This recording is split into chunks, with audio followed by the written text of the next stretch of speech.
देवियों, सज्जनों, प्यारे बच्चों, ये सावन का महीना चल रहा है। भारतीय समाज में, हिंदू समाज में दो चीज़ें विशेषतः की जाती हैं, घरों में मैं देखता हूँ। एक तो व्रत और दूसरे शंकर जी की उपासना। आप कभी डिक्शनरी देखें, व्रत का अर्थ क्या है। आप बहनें यहाँ बैठी हैं, सोमवार को व्रत रहती होंगी कई। क्या कभी हमारे मस्तिष्क में ये बात आई कि व्रत शब्द का अर्थ क्या है? तो किसी भी शब्द के अर्थ को जानने के लिए शब्दकोश ही देखना चाहिए। व्रत का अर्थ है, आप देखेंगे तो पता चलेगा, नियम। हमारा कोई नियम होना चाहिए। और नियम क्या है? श्रावण, श्रवण, सुनना, सुनाना, ये हमारा परम धर्म है। अगर हम सुनेंगे नहीं अच्छी बातों को तो अच्छे विचार हमारे मस्तिष्क में आएंगे कैसे? जंगल के वो पेड़ जो किसी काम के नहीं होते वो अपने आप तैयार हो जाते हैं, लेकिन अच्छे पेड़ आम का, दूसरे फलों का अपने आप तैयार नहीं होता। इनको लगाना पड़ता है, इनको सींचना पड़ता है। हमारे घरों में धूल मिट्टी अपने आप आ जाती है, हम उसकी रोज़ाना डस्टिंग करते हैं, लेकिन सफाई अपने आप नहीं हो जाती। सफाई के लिए, व्यवस्थित करने के लिए काम करना पड़ता है, डस्टिंग करनी पड़ती है, चीज़ों को सही ठिकाने लगाना पड़ता है। इसी तरह से घटिया विचार अपने आप आ जाते हैं वायरस की तरह, लेकिन अच्छे विचार बिना सुने, बिना सुनाए, बिना पढ़े, बिना पढ़ाए अपने आप नहीं आते। और अच्छे विचार ही दुनिया में हमारी सबसे बड़ी दौलत हैं, सबसे बड़ी संपदा हैं।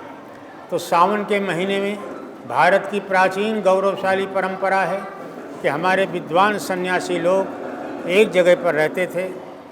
आवागमन थोड़ा अवरुद्ध कर देते थे चौमासों में, क्योंकि बरसात के दिन हैं, नदी नाले भरे हुए हैं, नदियों के पुल नहीं थे, सड़कें भी नहीं थी, और आवागमन का, आने जाने का सबसे बड़ा साधन घोड़ा ही था। न कार, न साइकिल, ये सब चीज़ें नहीं थी। इसलिए वृद्ध विद्वान एक ही जगह पर स्थिर रहकर, टिक करके अपने ज्ञान का उपदेश दिया करते थे।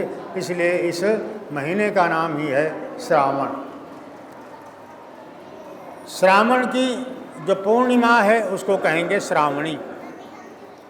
वो हमारा महापर्व है, ज्ञान की पूजा का दिन है। आपके गुरुकुलों में उसी दिन दाखिले होते थे और उसी दिन जनेऊ यज्ञोपवीत धारण कराए जाते थे। ये हमारी परंपरा है। पर ये तो हुई व्रत की बात। व्रत लेना चाहिए। कौन सा व्रत लेना चाहिए? कि हम अपने परिवार से शुरू करेंगे। अपने परिवार में, अपने समाज में, अपने देश में हम कल्याणकारी कार्यों को बढ़ाएंगे, लोकोपकार कार्यों को करेंगे, जिसमें जनहित हो ऐसे कदम हम उठाएंगे, शिवत्व को हम प्राप्त करेंगे। उसके लिए समय समय पर बहुत सारे चित्र बने, उनसे जुड़ी हुई कहानियाँ भी लिखी हुई जरूर हैं। चित्रकार जब कोई चित्र बनाता है उसके मन में, मस्तिष्क में कोई न कोई विचारधारा रहती है। समय बीतता है, हम उस गहराई को शायद भूल जाते हैं और उसके बाद हम अंदाज लगाते हैं कि शायद इसका ये अर्थ होगा। और कई बार जैसा फ़ोटो में देखते हैं सोचते हैं ऐसा ही अर्थ होगा, पर वैसा होता नहीं है। मानव का अर्थ है, मनुष्य का मतलब है मनन करने वाला। तो हमको मनन और चिंतन करना चाहिए। मनन और चिंतन किस बात पर? सावन के महीने में आओ, शिवत्व को प्राप्त करने के लिए अभिलाषी लोगों, हम शिव पर चिंतन करें कि है क्या। शिव परमात्मा का भी एक नाम है, क्योंकि इसका अर्थ है कल्याण करने वाला, आनंद देने वाला। सत्यम शिवम सुंदरम, ये हमारी संस्कृति की धड़कन है, इसे हमें याद रखना चाहिए। तो मंथन हुआ, समुद्र मंथन आप में से कितने लोगों ने सुना है? हाँ, इस बिटिया ने सुना है और किसी ने नहीं सुना। अरे वाह, उन सभी बच्चों ने सुना है, अच्छी बात है। समुद्र का मंथन हुआ था और उसमें क्या लपेटा गया, रस्सी क्या बनी, किसने मंथन किया, उस बात पर जाने से, उसके भाव अर्थ निकालने से बहुत विलम्ब हो जाएगा। मैं केवल ये निवेदन करता हूँ कि क्या कभी हमारे मस्तिष्क में ये प्रश्न आया, ये जिज्ञासा आई, ये सवाल आया, ये संदेह पैदा हुआ कि इतने बड़े समुद्र आप सबने शायद न देखा हो, कितना बड़ा होता है, लेकिन उस समुद्र का मंथन जो दिखलाया और बताया गया और जो हमें कहानी में सुनाया गया, क्या सचमुच समुद्र का मंथन संभव है? तो हमारे अंतःकरण से ही उत्तर आएगा, नहीं। इतने विशाल समुद्र का मंथन कैसे हो सकता है? ये तो अचंभे की बात है। तो उत्तर ये निकल कर आता है कि जितने भी अच्छे काम हैं दुनिया के, वह आसान नहीं होते। निर्माण का कार्य बहुत बहुत मुश्किल होता है। यह विद्यालय जब बना होगा, इसके बनाने वाले लोगों ने, वैद्य जी थे, दूसरे लोग थे, कितनी मुश्किल हुई होगी।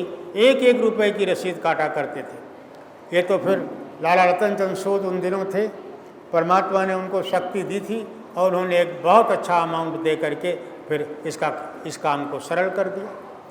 तो ये मंथन था। कोई भी अच्छा काम लोकोपकार के लिए आप करने लगें, चाहे परिवार के दायरे में, चाहे समाज के कल्याण के लिए, चाहे देश के उद्धार के लिए, वो सब मंथन है। और उस मंथन में से, उस संग्राम में से, उस संघर्ष में से बहुत सारे रत्न निकलते हैं। शाबाशी का रत्न निकलता है, वाहवाही का रत्न निकलता है, अनगिनत पुरस्कारों का रत्न निकलता है।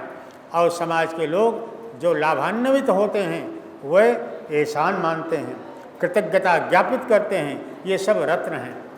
पर इसके साथ साथ, इन अमृतों के साथ साथ जहर भी निकलता है। वो जहर क्या है? लोग निंदा करते हैं, लोग विरोध करते हैं, लोग पीछे से गाली देते हैं, लोग जिसको बोलते हैं टांग घसीटना, वो भी करते हैं। ये सब क्या है? ये सब जहर है। तो मंथन में से जहर भी निकलता है। उस जहर को किसने पिया? आप जानते हैं, शंकर जी ने हलाहल का पान किया। बाकी रत्नों को लेने के लिए सभी आ गए, देवताओं की भीड़, राक्षसों की भीड़, लेकिन हलाहल को पीने के लिए कोई ना आया। वो कौन आएगा संघर्षों से जूझने के लिए? कौन आएगा विषमताओं का, विपरीत परिस्थितियों का डट कर हिम्मत से मुकाबला करने के लिए? वो कोई देव नहीं, महादेव होगा। और इसीलिए मैथिली शरण गुप्त ने बहुत प्यारा दोहा लिखा है, बहुत ही प्यारा दोहा है। वो क्या है? वह पथ क्या, पथिक कुशलता क्या, जिस पथ पर बिखरे शूल न हो, नाविक की धैर्य परीक्षा क्या, जब धारा ही प्रतिकूल न हो। मैं रिपीट कर देता हूँ, जो याद करना चाहें बड़ा अर्थ लिए हुए। वह पथ क्या, पथिक कुशलता क्या, जिस पथ पर बिखरे शूल न हो, नाविक की धैर्य परीक्षा क्या, जब धारा ही प्रतिकूल न हो। तो प्रतिकूलता का जो मुकाबला करते हैं वो कोई देव नहीं, महादेव होते। देव शब्द के अनेक अर्थ हैं। एक अर्थ है देने वाला। जो देने वाले को भी देता है वो देव नहीं, महादेव कहलाता है। ये परमात्मा के नाम है। तो इस तरह से समुद्र का मंथन, विषपान, और विषपान के बाद शंकर जी एक और नाम से सम्मानित हैं। वो नाम है नीलकंठ। जहर को पिया, पी के गले तक सुखा डाले, हृदय में नहीं असर होने दिया। हृदय में असर हो जाए तो गाली के बदले लोग गाली देंगे, लड़ाई के बदले लड़ाई करेंगे। उसका परिणाम क्या निकलेगा? समय का नाश होगा, विचार बिगड़ जाएंगे, अच्छा काम रुक जाएगा। इसलिए गाली के बदले गाली नहीं, निंदा के बदले निंदा नहीं, हम अच्छा काम करते चले जाएंगे। आओ जहर को पी जाएं और गले तक सुखा डालें, नीलकंठ बन जाएं। इसलिए महादेव का एक नाम नीलकंठ भी होता है। और उसके साथ साथ हम एक और गाथा पढ़ते हैं, सुनते हैं, चित्रों में देखते हैं कि बहुत बड़ी गंगा जी की धारा शंकर जी की जटाओं में गिर रही है। हम देखते हैं, बड़ी श्रद्धा से केवल माथा झुका के चले जाते हैं। हमारे मन में, हमारे मस्तिष्क में ये जिज्ञासा क्या पैदा होती है कि इतनी बड़ी गंगा जी की धारा भगवान शंकर की जटाओं में, बालों में कैसे खो गई? कोई जूं थोड़ी है खो जाएगी और उसको कंघी लेके निकालना पड़ेगा। गंगा जी की धारा की बात है। और हम इसका भौगोलिक यदि दृश्य देखें ज्योग्राफिकली, तो कैलाश जहाँ शंकर जी हैं वो कहाँ पर स्थित है, और गंगा जी जहाँ से निकलती हैं गंगोत्री वो कहाँ पर स्थित है। ये दोनों आसपास भी तो नहीं है, फिर वो तो संभव नहीं है जो हम समझते हैं। इस चित्र का अर्थ कोई और होगा। आगे और पढ़ते गए तो पढ़ा कि ब्रह्मा जी के कमंडल से गंगा जी की धारा आई और शंकर जी की जटाओं में भरमती रही।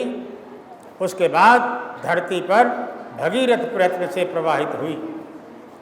इसका अर्थ ऐसा प्रतीत होता है कि ब्रह्मा का सीधा सा अर्थ है संसार को, सृष्टि को बनाने वाला परमपिता परमात्मा। अब परमात्मा का कमंडल क्या है? जिसमें सब कुछ भरा हुआ है, जिसमें ज्ञान की गंगा भरी हुई है, वो क्या है? वो है वेद। और ब्रह्मा जी के कमंडल से ज्ञान की, वेद की धारा निकलती है। वो किसके मस्तिष्क में जाएगी? क्या किसी अनपढ़, अज्ञानी और व्यभिचारी के मन मस्तिष्क में जाएगी? कभी नहीं, कभी नहीं। वो तो जाएगी किसी ज्ञानी, किसी धर्मात्मा, किसी परोपकारी के ही मस्तिष्क में, और उसी परोपकारी व्यक्ति का नाम है शिव। शिव का अर्थ ही है कल्याण करने वाला। शिव नाम के महात्मा थे कैलाश में। तो कल्याण करने की जो इच्छा लिए हुए है, उसके ही मस्तिष्क में, जो स्वाध्याय में अपना समय, अपनी शक्ति लगाता है, उसके ही मस्तिष्क में ज्ञान की वो गंगा आएगी। उसके बाद बहुत दिन तक वो मनन करेगा, चिंतन करेगा, उधेड़-बुन करेगा, प्रश्न उठेंगे, उनके उत्तर को प्राप्त करने के लिए वो पागल होगा। और जब ग्रंथि खुल जाएगी, जब उत्तर मिल जाएगा, तो कभी प्रवचन के द्वारा और जीवन में उसी ढंग से जीने के ढंग को अपनाने के द्वारा, और वो क्या करेगा? लेखन के द्वारा वो धरती में प्रवाहित कर देगा। जनहित में, लोकोपकार में, मानव मात्र के कल्याण के लिए वो ज्ञान की गंगा प्रवाहित हो जाएगी। ये है शिवत्व का असली रूप। शंकर जी की तपस्विनी धर्मपत्नी का नाम पार्वती। पार्वती नाम की एक नदी भी है। दक्ष प्रजापति इनके पिता हैं। प्रजा माने आप जानते हो जनता, पति माने रक्षा करने वाला। पर्वत राज की, पर्वत में कोई स्टेट रही होगी जहाँ के वो राजा थे, जिनकी बेटी का नाम पार्वती है। पुराणों में कहीं भी पार्वती का वास्तविक वो दूसरा नाम लुप्त है, मिलता नहीं इतिहास में, लेकिन नाम कुछ जरूर और होगा। जैसे कि मिथिलेश कुमारी हम सीता को कहते हैं, क्योंकि मिथिला के जो राजा थे उनकी वो बेटी। ऐसी पार्वती तो इसलिए नाम पड़ा क्योंकि पर्वत के राजा की वो बेटी हैं, हिमालय की पुत्री कही जाती हैं, उनका नाम कोई और होगा। यह एक शोध का, अनुसंधान का अपने आप में विषय बना हुआ है। उसके साथ साथ हम देखें, पढ़ते हैं, सुनते हैं, शंकर जी का रौद्र रूप, 11 रुद्र हैं। बिना रौद्र रूप धारण किए हम जब प्रार्थना करते हैं यज्ञ के बाद, तो ये भी कहते हैं मन्यु रसि मन्युर मय देहि। ये मन्यु क्या है? वो जो कृष्ण को आया था गालियाँ सुनने के बाद। अगर ये मन्यु ना होता तो शिशुपाल का वध ना होता। ये बहुत ज़रूरी है, पर इसका मतलब क्रोध नहीं होता। इसका मतलब है अच्छाई के लिए, निर्माण के लिए आया हुआ जो जोश है, उसको बोलते हैं मन्यु। तो रौद्र रूप ये होता है। अच्छा, आपने कहते हुए लोगों को सुना होगा, शंकर जी का तीसरा नेत्र खुलेगा, दुनिया विध्वंस हो जाएगी। ये तीसरी आँख क्या है? तीसरा नेत्र शंकर जी का क्या है? 2 आँखें ही होती हैं। ना तो किसी के कभी 4 हाथ थे, ना हैं, ना हो सकते हैं। ना किसी के 10 सिर कभी थे, ना हैं, ना हो सकते हैं।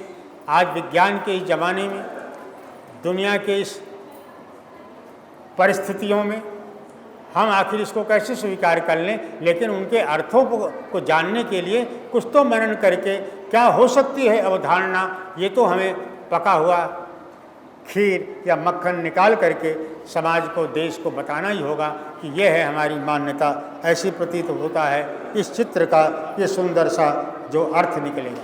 तो तीसरा नेत्र क्या है? उसे हम लोग कहते हैं भारत की सनातन भाषा में वो है ज्ञान चक्षु। ये ज्ञान का नेत्र ही तीसरा नेत्र है। इन चमड़े की 2 आँखों से हमें ये नहीं सूझता, हमें दिखाई नहीं देता कि हमारा रास्ता कौन सा है, कौन सा होना चाहिए। इन दो आँखों से हमें नहीं दिखाई पड़ता कि हमारे ज़िंदगी जीने का आखिर अभिप्राय क्या है। इन दो आँखों से इन आँखों से हमें नहीं दिखता कि आखिर हमारे जीवन का लक्ष्य क्या है। इसके लिए तो तीसरा नेत्र ही चाहिए। ये तीसरे नेत्र की कल्पना कौन करेगा? जो शिवत्व को प्राप्त करने की कोशिश करेगा, जो शिव है, जो कल्याण करने वाला है। और भी एक चीज़ आपने देखी होगी, ये बहनें हमारी बेटियाँ शंकर जी को जल चढ़ाने गई होंगी, नहीं तो जाएंगी, जरूर जाती होंगी कुछ बहनें। देखो, आप जब कभी शंकर जी को जल चढ़ाने जाते हो तो कभी आपने देखा, कभी आपके मस्तिष्क में ये सवाल पैदा हुआ कि और किसी भी मूर्ति के आगे, किसी देवता के आगे, किसी देवी के आगे त्रिशूल नहीं रखा हुआ, केवल और केवल शंकर जी के बगल में गड़ा हुआ है त्रिशूल? क्यों भाई? इसका क्या मतलब हो सकता है? हमने डिक्शनरी में देखा, हमको ये समझ आ गई, शिव का अर्थ है कल्याण करने वाला। कल्याण कब होगा? लेकिन ऐ संसार के लोगों, अगर अपना कल्याण चाहते हो तो पहले त्रिशूल को गाड़ो। ये त्रिशूल क्या है? बहुत आसान है। देखो, त्रि माने तीन, शूल माने कांटा। ये तीन कांटे हैं, ये चुभते रहेंगे तो कल्याण नहीं होगा, फिर शिव की भक्ति नहीं होगी। तीनों में से एक भी कांटा चुभना नहीं चाहिए। सबसे बड़ा और सबसे पहला कांटा है शूल, है दैहिक, देह की बीमारी। कोई भी बीमारी लग जाए, वैसे तो शरीर है ही व्याधियों का मंदिर, लेकिन वेद में इसको अयोध्या तक कह दिया है। युद्ध में इसे कोई जीत न सके, इसके लिए हमें कोशिश करनी चाहिए, प्रार्थना भी करनी और उपाय भी करना चाहिए। क्योंकि आपके बैंकों में लॉकर होते हैं ना, बहुत सारी बहनों के होंगे जिसमें गहना रखती हो, कीमती सामान रखती हो, उसकी कितनी चाबियां होती हैं? कितनी चाबी होती है बैंक में लॉकर की? दो, एक नहीं दो। एक तो बैंक के पास होती है, एक आपके पास होती है। एक चाबी से ताला नहीं खुलेगा, तो ऐसी दोनों चाबियां जरूरी हैं चिंतन के बाद। एक का नाम है प्रार्थना और दूसरी चाबी का नाम क्या है? प्रयास। दोनों साथ साथ चलेगा, तभी ये प्रगति का रथ आगे बढ़ेगा। ये भी बहुत ज़रूरी है। तो इसलिए ये जो देह है, इसको स्वस्थ रखने के लिए रोज़ प्रार्थना भी करनी चाहिए कि हम स्वस्थ रहें और दीर्घजीवी हों। वेद के मंत्र हैं इसके लिए, और साथ ही साथ प्रयास भी करना चाहिए। बिना प्रयास के बात बनेगी नहीं। खान पान का भी ध्यान रखना चाहिए। ये पहला शूल है दैहिक। दूसरा क्या है? दैवीय। ये दैवीय शूल हैं। बच्चे सो रहे हैं, अचानक बाढ़ आ गई, नदी किनारे घर है, घर डूब गया, ये दैवीय शूल है। हम जा रहे हैं, दुर्घटना हो गई, घर में बैठे हैं, पंखा टूट गया, गिर पड़ा। इस तरह की जो दैवीय सुख है, ये भी बहुत बड़ा कांटा है। भगवान इससे आप सबको, हम सबको, सारी दुनिया को बचाए। तीसरा एक और शूल है, उसका नाम है भौतिक। पैसे की कमी होना, गुजारा न चलना, व्यापार न चलना, नौकरी का ठीक से न होना, ये सब भी गृहस्थ के लिए बहुत बड़ा कांटा है। इसके बगैर बात नहीं बनती है। वानप्रस्थी और सन्यासी या ब्रह्मचारी ये अपना काम धन के बगैर चला लेंगे, लेकिन वो कहाँ से लेंगे धन? गृहस्थियों से ही तो मांग के ले जाएंगे। इसलिए वो गलत बात है जो लोग कहते हैं कि धन के पीछे मत भागो। आपकी जो संस्कृति है, आपका जो धर्म है, आपकी जो मान्यता है, उसका सबसे पुराना, सबसे पहला और सबसे सटीक जो आधार है वो है वेद। और वेद में सैकड़ों मंत्र हैं जिसमें धन की प्राप्ति की प्रार्थना की गई है। हम सारी ऐश्वर्यों के स्वामी बने, ये सब है तो हमारे लिए। तो इसलिए तीसरा शूल भी नहीं चुभना चाहिए। ये तीनों कांटे गाड़ दो, त्रिशूल को गाड़ दो। अगर चाहते हो अपना कल्याण और दूसरों का भी भला, तो त्रिशूल तो गाड़ना होगा। इसलिए शंकर जी के बगल में त्रिशूल गाड़ करके चित्रकारों ने रखा होगा, बनाया होगा। और एक चीज़ बड़ी विचित्र दिखाई देती है, किसी देवी देवता के गले में नहीं दिखाई देगा। शंकर जी के गले में सांप लिपटा हुआ देखा है? कई रूप दिखाई पड़ते हैं, वो तो बाद में बना लिया होगा। अपनी गंदी आदतों को सिस्टमेटिक करने के लिए, ऑथेंटिक बनाने के लिए लोगों ने ऐसे ऐसे चित्र बना लिए देवी देवताओं के, ताकि हम ये कह सकें ये तो देवता भी करते थे। मैंने देखा है बनारस में घाटों पर, उसका नाम मुझे याद नहीं आता, मिट्टी का बना हुआ रहता है जिसमें आग भरते हैं, कोई तम्बाकू विशेष भरते हैं और उसको हाथ में लेकर के चिलम, उसका नाम है चिलम, तो चिलम में आग भरते और कोई तम्बाकू विशेष भरते, उसके बाद दोनों हाथों में लेकर ठोंक करके ताली कहते हैं बम बम भोले, उसके बाद कश लगाते हैं, पीते हैं उसको। बताइए इसका मतलब क्या है? भोले बाबा को उस वक्त क्यों याद कर रहे हैं कि उनका नाम ले रहा हूँ, हमें मज़ा आए ये पीने में। वो भी पीते थे क्या? अनेक देवी देवता की तस्वीरें और मूर्तियाँ आपको मिल जाएंगी जिनको शराब भी चढ़ाई जाती है, जिनको भांग धतूरे और नशे की चीज़ें चढ़ाई जाती हैं, पर वो तो मुझे लगता है एकदम काल्पनिक है। अपनी बुराइयों को उचित बताने के लिए, सिद्ध करने के लिए मन गढ़ंत लोगों की ये कहानियाँ हैं। बहुत सारे हमारे ऐसे देवी देवता और अवतारी पुरुष हैं जिन पर मनमाने लांछन लगाए गए हैं, उनसे हमें बचना चाहिए और कहीं चर्चा हो तो उनका हमें प्रतिकार करना चाहिए। तो गले में सांप क्या है, ये चित्रों में हमने देखा। देखो सांप एक ऐसी, दिल्ली में सांप वैसे दिखाई नहीं पड़ते, पर अखबार में हमने पढ़ा कि बाढ़ आई ना तो जमुना के आसपास कई जगह सांप मिले। गले में सांप, सांप की 2 जीभ होती है, ये बहुत कम लोगों को मालूम होगा। तो वैसे ही भाई हम जिस समाज में रहते हैं इसमें 2 जीभ वाले लोग बहुत हैं। हमारे सामने कुछ कहते हैं, हमारे सामने कहेंगी आप मैनेजर साहिबा बहुत अच्छी हैं, आप स्कूल बहुत अच्छा चला रही हैं, आप प्रिंसिपल साहब या बहुत अच्छी हैं। पीछे जाकर के एक नहीं दर्जनों बुराइयां बतलाएंगे। तो ये क्या है? ये सांप की तरह है। ऐसे लोगों को गले मिलो, गले लगाओ, समय अपना, ताकत अपनी नष्ट मत होने दो, आगे बढ़ो, समय का नाश होगा, प्रगति रुक जाएगी। ऐसे लोगों को भी गले लगाओ, उनको दुत्कारो नहीं, वो अपने आप समय रहते सीख जाएंगे। यो असमान द्वेष्टियम वयम दुष्मस्तम वो दर्मा, ये हमारी संध्या के मंत्र है। हम तो कहते हैं भगवान जो द्वेष करता है, अज्ञानता के कारण हमारे लिए जलन की भावना रखता है, उसको हम तेरे न्याय पर छोड़ते हैं। तो इसलिए गले में सांप, पर किसके गले में सांप होगा? जो शिव होगा, जो कल्याण करने की भावना को लिए हुए होगा, जिसका एक्शन प्लान ऐसा होगा जिससे कि लोकोपकार हो, वही होगा। योगी का रूप है भोले बाबा का, नाम भी भोले है, योगी का रूप, भोगी का नहीं। देखो नर तन को सार्थक करना है तो आना तो पड़ेगा योग की तरह, भोग की तरफ जाने से बात बनेगी नहीं, जीवन नष्ट होगा। और एक मज़ेदार बात आपको बताता हूँ, किसी भी शमशान घाट में आप में से कितने लोग गए होंगे? बच्चे तो नहीं, लेकिन आप लोग तो गए ही होंगे। शमशान में किसी की मूर्ति नहीं कहीं खड़ी हुई मैंने देखी। मैं नोट किया, केवल और केवल शंकर जी की मूर्ति शमशान में होती है। क्यों? वही रूप वहाँ प्रदर्शित किया जाता है। ये संदेश है वहाँ आने जाने वाले लोगों के लिए कि आए आने वाले लोगों सुनो, अगर शिवत्व को प्राप्त करना चाहते हो, कल्याणकारी कदम उठाना चाहते हो, इस जीवन को सार्थक करना चाहते हो, श्रेय मार्ग के सच्चे पथिक बनना चाहते हो, तो देखो आओ योगी बनो, ये रूप देखो, इसी रूप को अपनाओ। नहीं रखा कुछ चटक बटक में, नहीं रखा कुछ दुनिया के क्षणभंगुर स्वादों में। ये संदेश देने के लिए वहाँ जहाँ हम जाते हैं आखिरी विदाई देने के लिए, अंत्येष्टि आदि के लिए अपनों की यादों में जाते हैं दुखी होकर के, वहाँ पर केवल और केवल शंकर की मूर्ति हमको दिखाई देती है।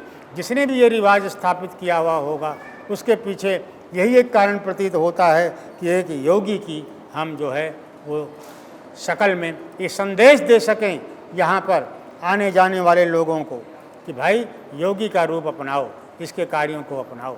ठीक है ना? अच्छा देखिए, शास्त्रों में शंकर जी का एक नाम है आशुतोष। गोस्वामी जी ने भी लिखा आशुतोष तुम्हें और हरदान। आशु माने तुरंत और तोष माने खुश होना, संतुष्ट होना, बड़ी जल्दी खुश होना। ये किसका काम है? जो छली होता है, कपटी होता है, प्रपंची होता है, उसको आप प्रसन्न नहीं कर सकते जल्दी, ठीक है ना। किसी तिकड़मदार व्यक्ति को जल्दी से आप अच्छी राह पर नहीं ला सकते। वो क्या कह रहा है, क्या सोच रहा है और करेगा क्या, ये आप जान नहीं सकते। लेकिन जो शिवत्व है, जो कल्याण करने वाला है, उसके जो दिल में है वही दिमाग में है, वही वो कहता है और उसी अनुसार वो चलता है, और वही खूबियाँ उसकी ज़िंदगी में, उसके कार्यों में रिफ्लेक्ट करती हैं।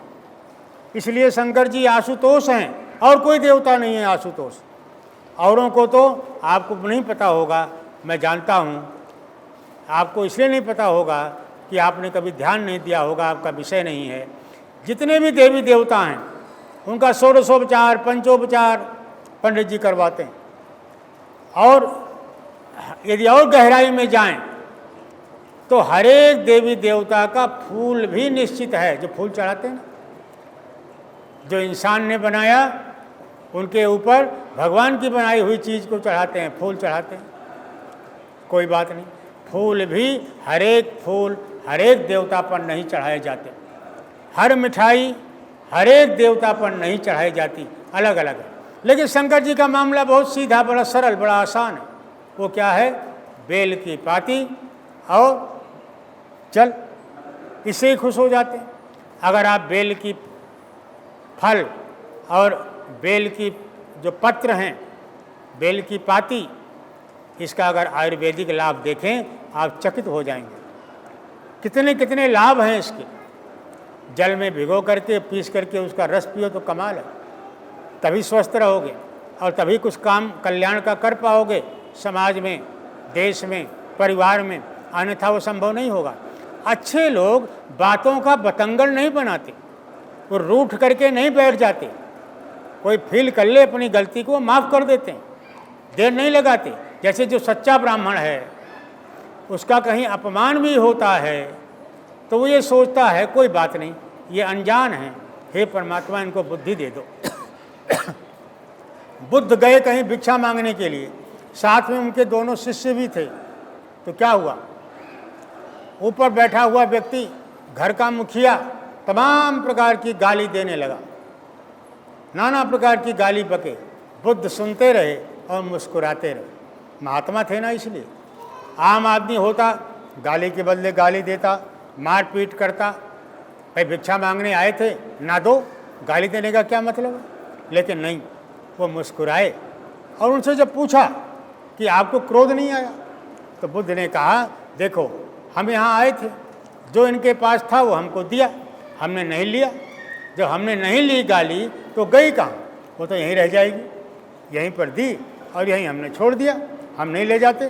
क्या मतलब? ये अच्छे लोगों की निशानी होती है, तपस्वी लोगों की, साधु लोगों की ये निशानी होती है। उनके अंदर कोई छल, कोई कपट और कोई इस तरह की बात नहीं होती। वो तो सबको अपना समझते हैं। विचारों की लड़ाई होती है तो जरा सा महसूस कर लें, उसके बाद तुरंत माफ़ कर देते हैं, तो तभी तो कल्याण कर पाते हैं। तो ये शंकर जी का असली रूप प्रतीत होता है इस चित्र से। वो मैंने आपके सामने रखने की थोड़ी सी कोशिश की है। अगर जिज्ञासा हुई या कोई और प्रश्न किसी के मस्तिष्क में उठ रहा हो, कोई जानकारी हासिल करने के लिए कोई बात पूछना चाहें, तो मैं उसके लिए यहीं बैठा हूँ अभी कुछ देर।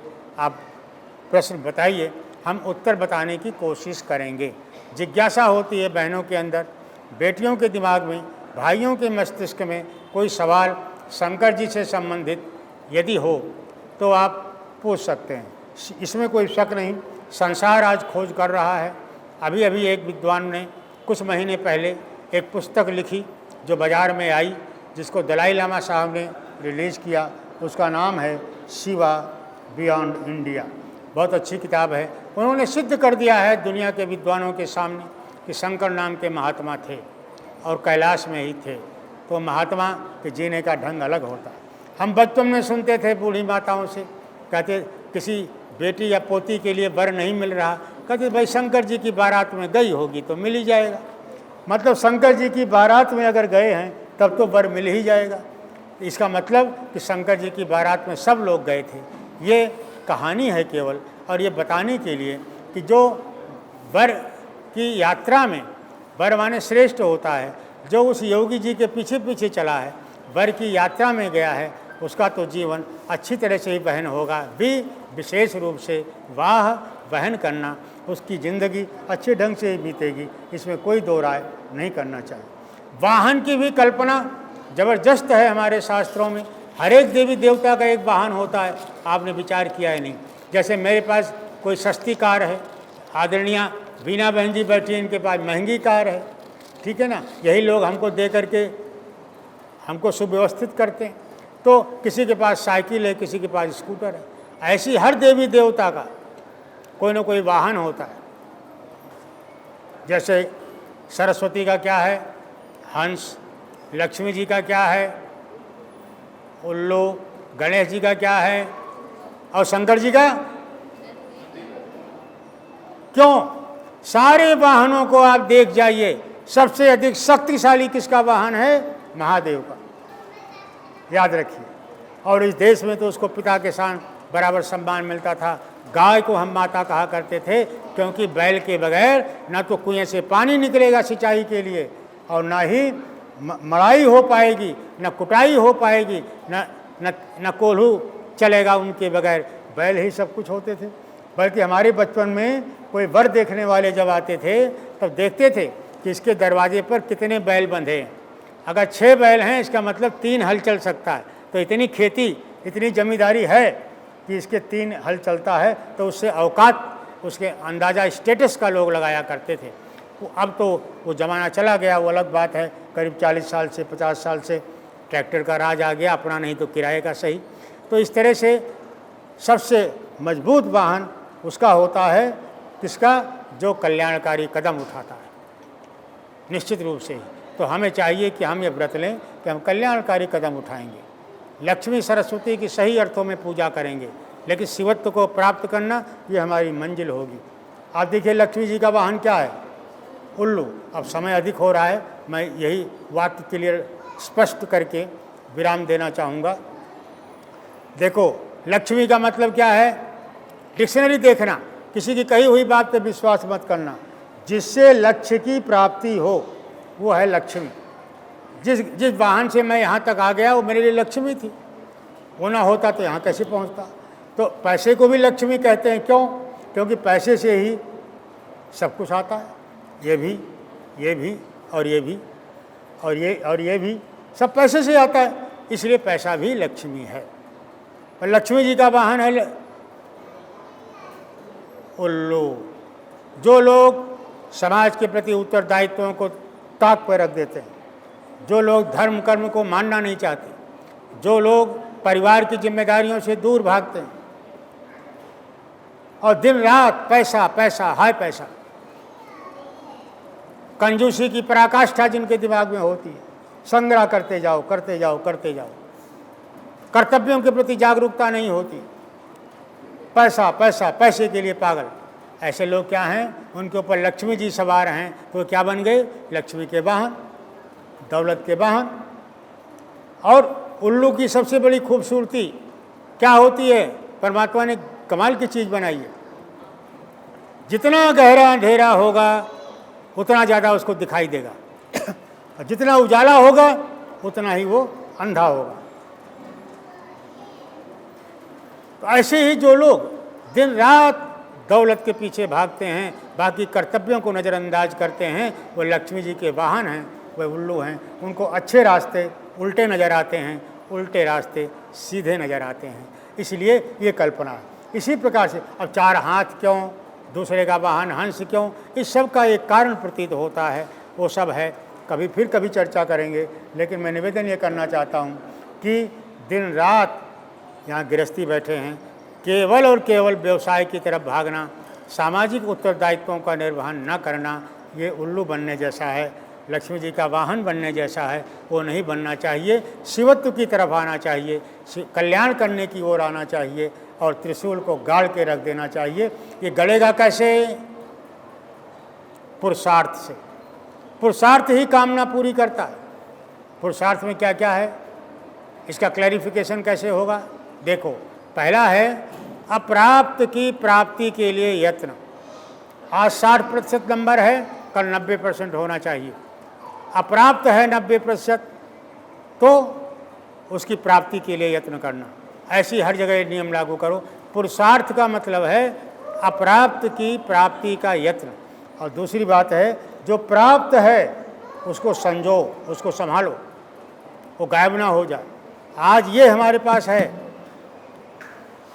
तो इसको संभालना है, संजोना है, लेकिन इससे बढ़िया हम चाहते हैं उसको प्राप्त करने की कोशिश भी करनी है। तीसरी बात यह है कि जो कुछ है उसको और बढ़ाना चाहिए, वो चाहे विद्या हो चाहे वैभव। और चौथी और आखिरी बात है पुरुषार्थ की। पुरुषार्थ रूपी भवन के जो मजबूत खंभे हैं, ये 4-5 खंभे हैं, ये 4 खंभे हैं पुरुषार्थ के। वो क्या है कि जो कुछ आपको प्राप्त हुआ है उसको अकेले खाना, अकेले एंजॉय करना, ये पाप है। परमात्मा की दुनिया में शिवत्व तभी होगा जब बांट करके खाओ। और कभी भी केवल अपनी उन्नति में, अपनी प्रसन्नता में, अपने विकास में, अपनी तसल्ली में अपने आप को संतुष्ट न समझना, बल्कि परिवार में, समाज में, सबकी उन्नति में, सबकी खुशहाली में और सबकी प्रसन्नता में अपनी प्रसन्नता, अपनी उपलब्धि समझना। ये जीने का ढंग शिवत्व से ही प्राप्त होगा। परमात्मा करे हम लोग शिव के सच्चे पूजक, पुजारी बने। धन्यवाद। ओम सत।